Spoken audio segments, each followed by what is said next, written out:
नमस्कार, स्वागत है। आप देख रहे हैं टॉप 5। शाम के 5 बजते 5 एंकर्स हाजिर हो जाते हैं आपको बताने के लिए 25 खबरों का पूरा अपडेट। आज कर रहे हैं एक बड़ी खबर से शुरुआत जो आ रही है मध्य प्रदेश के दमोह से। लव जिहाद के बाद धर्मांतरण का दबाव बनाया गया। बहला फुसलाकर मुस्लिम युवक ने युवती से शादी कर ली। गौमांस खिलाकर मुस्लिम धर्म में शामिल होने का दबाव बनाया। हिजाब और बुर्का पहनने का भी दबाव बनाया। ऐसा न करने पर आरोपी ने तेजाब से जला देने की धमकी दी। पीड़िता की शिकायत पर आरोपी पर अब एफआईआर हो चुकी है। देहात थाना दमोह की घटना है। तो दमोह में पहले लव के चक्कर में फंसाया, शादी के लिए झांसा दिया और इसके बाद अब धर्म अपनाने के लिए तरह तरह के हथकंडे अपनाए जा रहे हैं।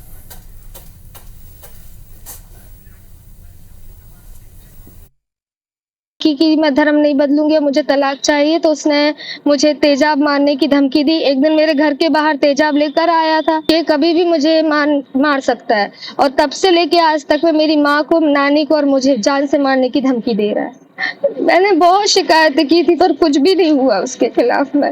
मुझे बस तलाक चाहिए और उसके खिलाफ में सख्त से सख्त कार्रवाई चाहिए। तो लव जिहाद और इसके बाद धर्मांतरण का दबाव। सीधे चलते हैं दमोह। हमारे सहयोगी जितेंद्र गौतम इस वक्त हमारे साथ में जुड़ गए हैं। जितेंद्र, आखिर अब तक शिकायतों पर एक्शन हुआ क्यों नहीं? लड़की कह रही है कि उसने बार बार शिकायतें की लेकिन कोई इस पर असर नहीं हुआ।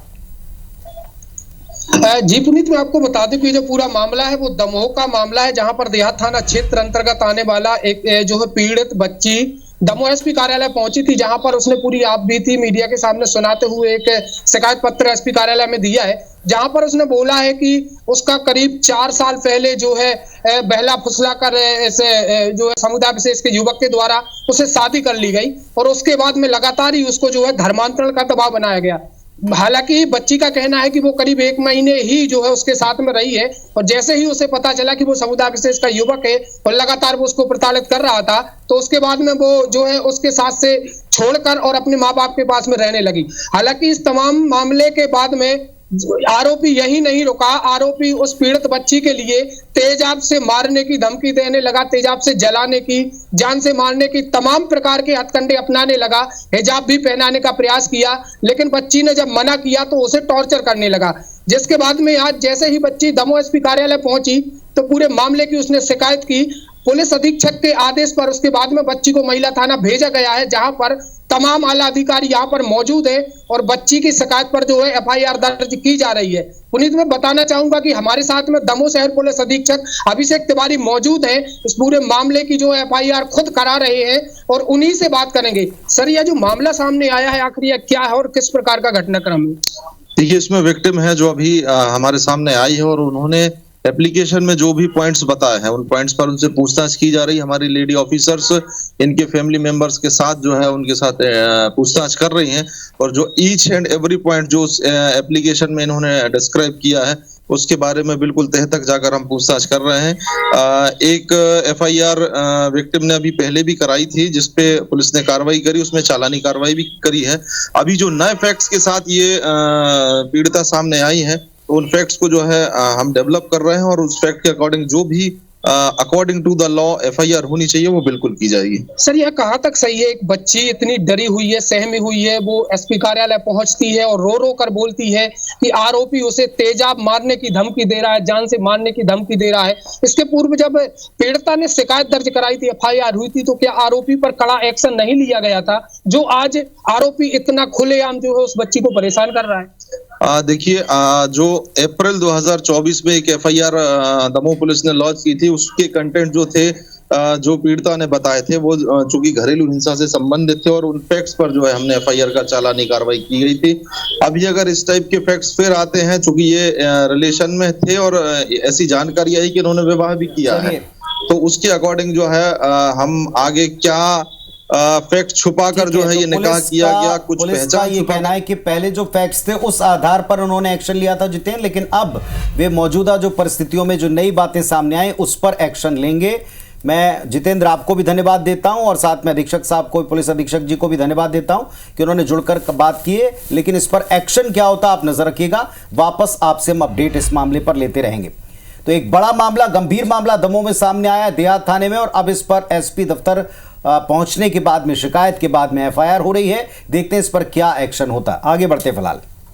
तो वहीं देश के संविधान के 75 साल पूरे होने पर पुरानी संसद के सेंट्रल हॉल में मंगलवार को विशेष कार्यक्रम हुआ। इसमें राष्ट्रपति द्रौपदी मुर्मू, उपराष्ट्रपति जगदीप धनखड़, लोकसभा स्पीकर ओम बिरला भी मौजूद रहे। आयोजन की थीम हमारा संविधान हमारा स्वाभिमान रखा था। इस दौरान सिक्का और डाक टिकट भी जारी किया गया। संस्कृत और मैथिली में संविधान की प्रतियां भी जारी की गईं। इधर आयोजन में पहली बार पीएम नरेंद्र मोदी और लोकसभा में विपक्ष के नेता राहुल गांधी एक साथ एक ही मंच पर बैठे नजर आए। में भी उपलब्ध भारत का संविधान,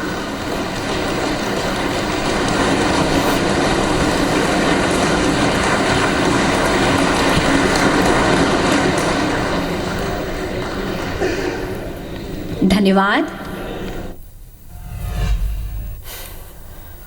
और अब आपको एक वायरल तस्वीर दिखाते हैं। राहुल गांधी और ज्योतिरादित्य सिंधिया की मुलाकात हुई है। राहुल गांधी ने ज्योतिरादित्य सिंधिया से मुलाकात की और दोनों की मुलाकात की तस्वीर वायरल हो रही है। सिंधिया का हाथ थामे हुए राहुल गांधी नजर आए हैं। मल्लिकार्जुन खड़गे भी सिंधिया से बात करते हुए नजर आ रही है। तस्वीरें तेजी से वायरल हो रही है।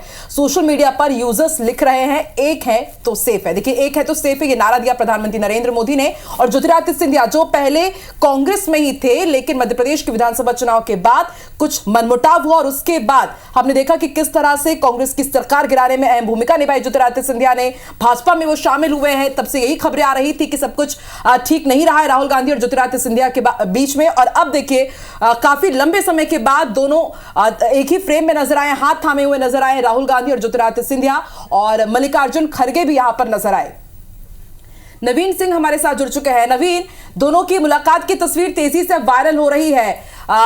याद आती है 2018 की ही, जब सिंधिया ने अहम भूमिका निभाई थी, कमलनाथ सरकार गिराई थी। क्या माना जाए उसके बाद, क्या अब ये मुलाकात हुई है? देखिए, बिल्कुल बरसों बाद राहुल गांधी और ज्योतिरादित्य सिंधिया की मुलाकात हुई है और ये तस्वीरें बरसों बाद लोगों को देखने को मिली है। खासकर कांग्रेस के तमाम देश भर के जो समर्थक हैं वो सोशल मीडिया पे ट्वीट कर रहे हैं और कैप्शन में ये लिख रहे हैं कि ज्योतिरादित्य सिंधिया को वापस पार्टी में लाना चाहिए। हर तरफ से ये सोशल मीडिया पे हमें कमेंट भी देखने को मिल रहे हैं कि ज्योतिरादित्य सिंधिया की वापसी कांग्रेस पार्टी में अब सिर्फ राहुल गांधी करा सकते हैं। तो ये एक लंबे अरसे बाद बड़ी खुशनुमा तस्वीर है। हालांकि ये राजनीतिक प्रोटोकॉल है। ज्योतिरादित्य सिंधिया के सामने राहुल गांधी आए तो ज्योतिरादित्य सिंधिया ने उनको नमस्कार किया, उनका अभिवादन किया और राहुल गांधी ने भी उसी तरीके से उनका हाथ थामा हुआ। आप तस्वीरों में देखिए, दर्शक भी देखेंगे, मल्लिकार्जुन खड़गे भी साथ में हैं, कांग्रेस पार्टी के तमाम नेता हैं, प्रमोद तिवारी भी तस्वीरों में नजर आ रहे हैं। बड़ा खुशनुमा माहौल में दोनों ही बड़े नेताओं की मुलाकात हुई है। ये जरूर कयास लगाए जा रहे थे जब 2020 में ज्योतिरादित्य सिंधिया ने कांग्रेस पार्टी छोड़ी थी कि अब अदावत गांधी परिवार और ज्योतिरादित्य सिंधिया के बीच में बढ़ गई है, लेकिन ये ऐसी तलखी नहीं दिखी। हमने राहुल गांधी के तमाम भाषण भी इन सालों में सुने हैं, प्रियंका गांधी के भी भाषण हमने सुने हैं चुनावों के दौरान, लेकिन मध्य प्रदेश में भी कभी राहुल गांधी और प्रियंका गांधी ने उस तरीके से ज्योतिरादित्य सिंधिया पर गुस्सा जाहिर नहीं किया है या ज्योतिरादित्य सिंधिया को लेकर बहुत ज्यादा कुछ नहीं बोला है। और ज्योतिरादित्य सिंधिया ने भी इसी मर्यादा को फॉलो किया, इसी मर्यादा का पालन किया। उन्होंने भी राहुल गांधी और गांधी परिवार पर कभी अटैक नहीं किया है। ये जरूर है कि ना सिर्फ ज्योतिरादित्य सिंधिया बल्कि सिंधिया परिवार गांधी परिवार के हमेशा से ही बहुत करीब रहा है। भले ही जिक्र किया जाए माधवराव सिंधिया का भी, तो हो सकता है कि एक ये भी बहुत बड़ी वजह रही कि कभी उतनी तलखी दोनों ही परिवारों के बीच देखने को नहीं मिली है। और अब एक ये नई तस्वीर सामने आई है जो बेहद खुशनुमा नजर आ रही है और तरह तरह के अब यूजर्स इसमें कमेंट कर रहे हैं। शुक्रिया पूरी जानकारी के लिए नवीन।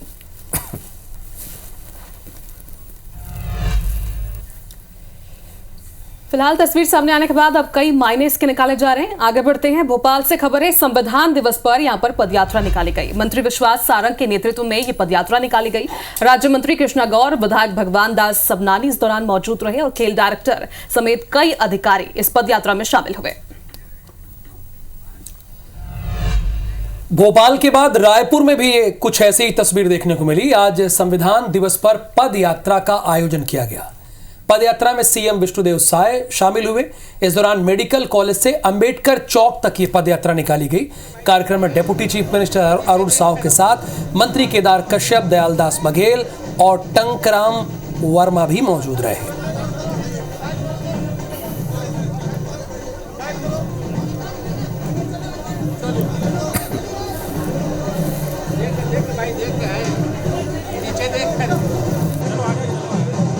ये वही लोग होते हैं जिन्होंने देश में आपातकाल लागू करके लोकतंत्र को ही खतरे में डाल दिया था, जिन्होंने अपने राजनीतिक स्वार्थों को पूरा करने और तुष्टीकरण के लिए संविधान में अनेक संशोधन किए। हमारे यशस्वी प्रधानमंत्री श्री नरेंद्र मोदी जी ने स्पष्ट कहा है कि देश के लिए संविधान सर्वोच्च है। बाबा साहब भीमराव अम्बेडकर के द्वारा बनाया गया संविधान हमारे लिए पवित्र धार्मिक ग्रंथ है। भारतीय जनता पार्टी की सरकारों ने संविधान के साथ साथ संविधान निर्माताओं की भावनाओं के प्रति भी सम्मान व्यक्त किया है। और महाराष्ट्र के मुख्यमंत्री एकनाथ शिंदे ने आज राज्यपाल सीपी राधाकृष्णन से मिलकर अपने पद से इस्तीफा दे दिया। इस दौरान डिप्टी सीएम देवेंद्र फडणवीस और अजीत पवार भी मौजूद थे। विधानसभा का कार्यकाल आज यानी 26 नवंबर तक ही है। नए मुख्यमंत्री की शपथ की तारीख तय नहीं है, तब तक शिंदे कार्यवाहक सीएम रहेंगे। शिंदे 28 जून 2022 से 26 नवंबर 2024 तक सीएम रहे। शिंदे के इस्तीफे के बाद भाजपा विधायकों की मुंबई में बैठक बुलाई गई है। इसमें फडणवीस को नेता चुना जाएगा। इसके बाद साहिद्री गेस्ट हाउस में शिंदे और फडणवीस और अजीत प्रेस कॉन्फ्रेंस कर सकते हैं। इससे पहले भाजपा हाईकमान की ओर से नए मुख्यमंत्री के लिए देवेंद्र फडणवीस का नाम लगभग फाइनल हो चुका है। आज ही उनके नाम की आधिकारिक घोषणा हो सकती है। अब देखिए, बिहार की एक तस्वीर आपको दिखाते हैं जहां स्मार्ट मीटर लगाए जा रहे हैं, लेकिन इसका विरोध कर रही हैं पूर्व मुख्यमंत्री और राजद नेता राबड़ी देवी। साथ में विपक्षी सदस्य भी आपको दिखेंगे, हाथों में बैनर है इनके, और स्मार्ट मीटर जो लगाए गए हैं उनका विरोध किया जा रहा है, जो इंस्टॉल हो रहे हैं। इसके जरिए भ्रष्टाचार के आरोप हैं। राजद नेता राबड़ी देवी ये कह रही हैं कि स्मार्ट मीटर हटाए जाएं, इसमें बहुत बड़ा भ्रष्टाचार है, राज्य सरकार ने जनता से धोखा किया, वो आरोप लगा रही है।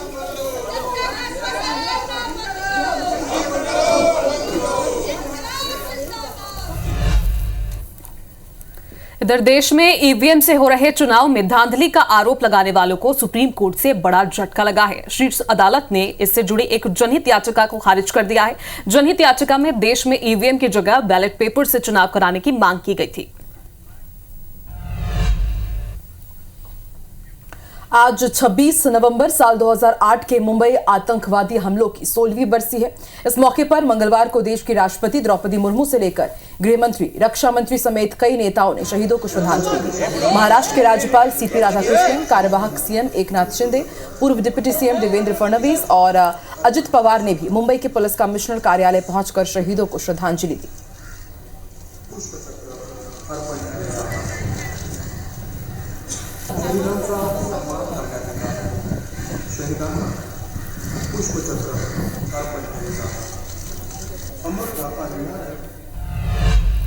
उदयपुर सिटी पैलेस में एंट्री को लेकर विवाद हो गया। असल में राजघराने के दो पक्ष आपस में ही भिड़ गए। विवाद के बाद पथराव में 3 लोग घायल हो गए। कहने को ये राजघराने के लोग हैं। दोनों पक्ष के लोगों ने समर्थकों ने हंगामा किया। ये राज तिलक के समय की तस्वीरें हैं। दोनों पक्ष के समर्थक आपस में ही भिड़ गए। राजघराने के 2 पक्षों में आपसी विवाद हुआ है और उसके बाद की ये तस्वीरें आप देखिए।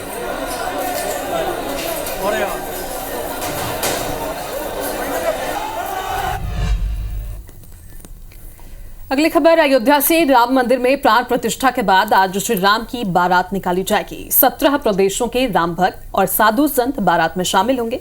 बारात में जाने के लिए 4 विशेष रथ तैयार किए गए हैं, जिसमें एक रथ पर 51 तीर्थों का जल, दूसरे पर प्रभु श्री राम और माता सीता की मूर्ति रहेगी। इसके साथ ही लक्ष्मण, भरत, शत्रुघ्न के स्वरूप विराजमान किए गए हैं। आज निकलने वाली बारात 3 दिसंबर को जनकपुर पहुंचेगी। विवाह पंचमी के दिन तिरुपति बालाजी से 40 वैदिक ब्राह्मणों की टीम जनकपुर पहुंचेगी और श्री सीताराम विवाह महोत्सव कार्यक्रम को संपन्न कराएंगे। अयोध्या से लगभग 200 बाराती निकलेंगे, लेकिन जनकपुर पहुंचे तक ये संख्या बढ़कर 500 के करीब पहुंच जाएगी।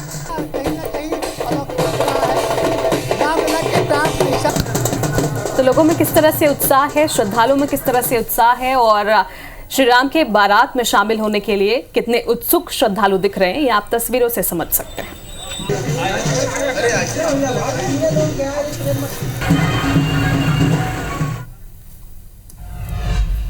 और हिंदुओं को जगाने, उनको एक करने के लिए एक तरफ जहां धीरेन्द्र कृष्ण शास्त्री यात्रा पर हैं, तो उनकी यात्रा से एक बड़ा अपडेट भी मिला।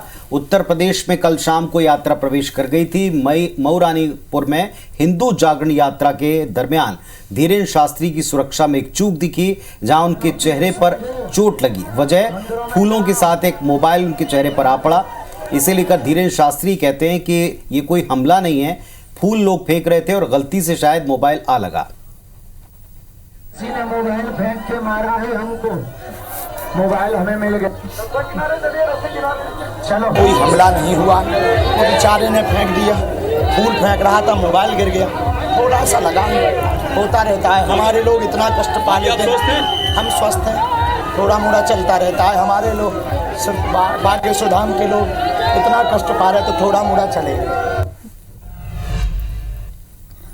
और आज साय कैबिनेट की बैठक का आयोजन किया गया, जिसकी जानकारी डिप्टी सीएम अरुण साव ने दी।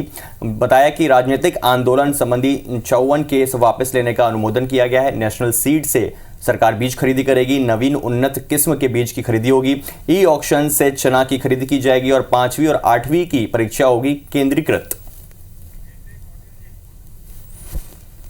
मंत्रिपरिषद ने विशुद्ध रूप से राजनीतिक आंदोलनों से संबंधित प्रकरणों को जनहित में न्यायालय से वापस लिए जाने के संबंध में गठित मंत्री परिषद की उप समिति द्वारा अनुशंसित 54 प्रकरणों को न्यायालय से वापस लिए जाने हेतु आगामी कार्यवाही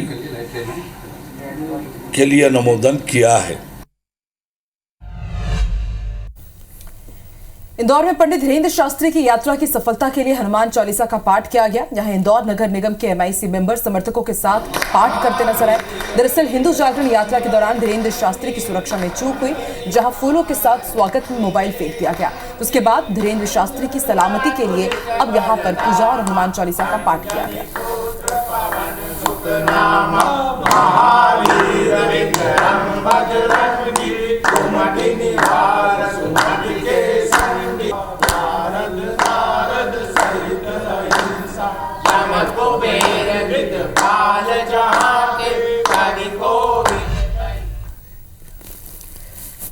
खबर राजधानी रायपुर से है, जहां वक्फ बोर्ड के अध्यक्ष सलीम राज को धमकी मिली है। पाकिस्तान के नंबर से धमकी दी गई है। सलीम राज आजाद चौक थाने पहुंचे।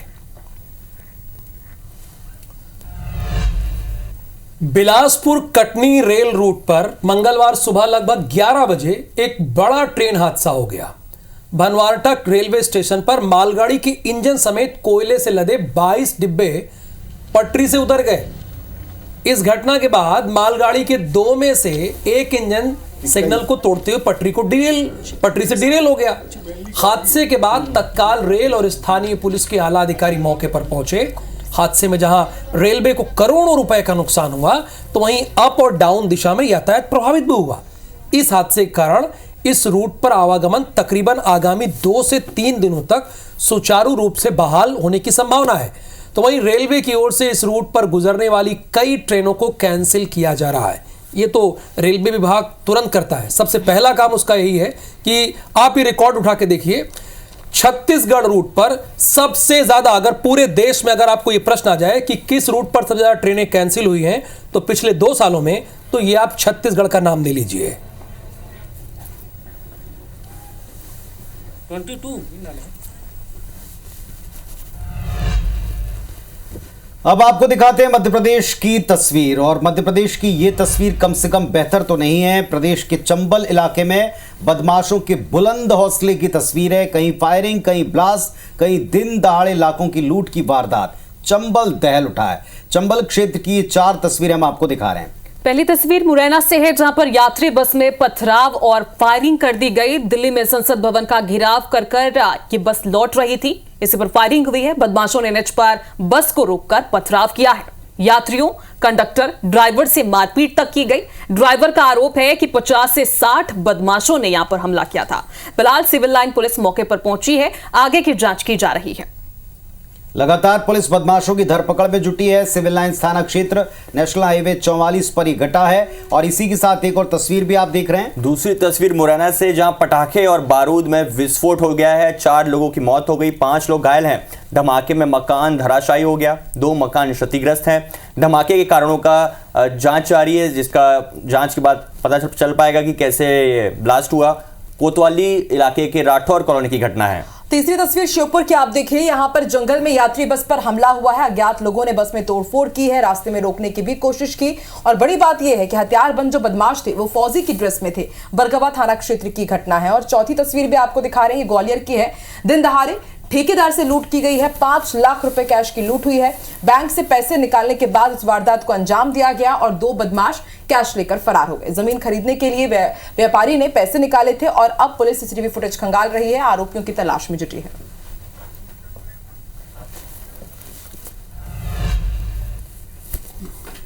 तो टॉप 5 में फिलहाल इतना ही। खबरों और अपडेट का सिलसिला जारी है। बड़े विषयों पर डिबेट और हर खबर का पूरा अपडेट मिलेगा सिर्फ 5 24 पर। फिलहाल हम 5 को इजाजत दीजिए। नमस्कार।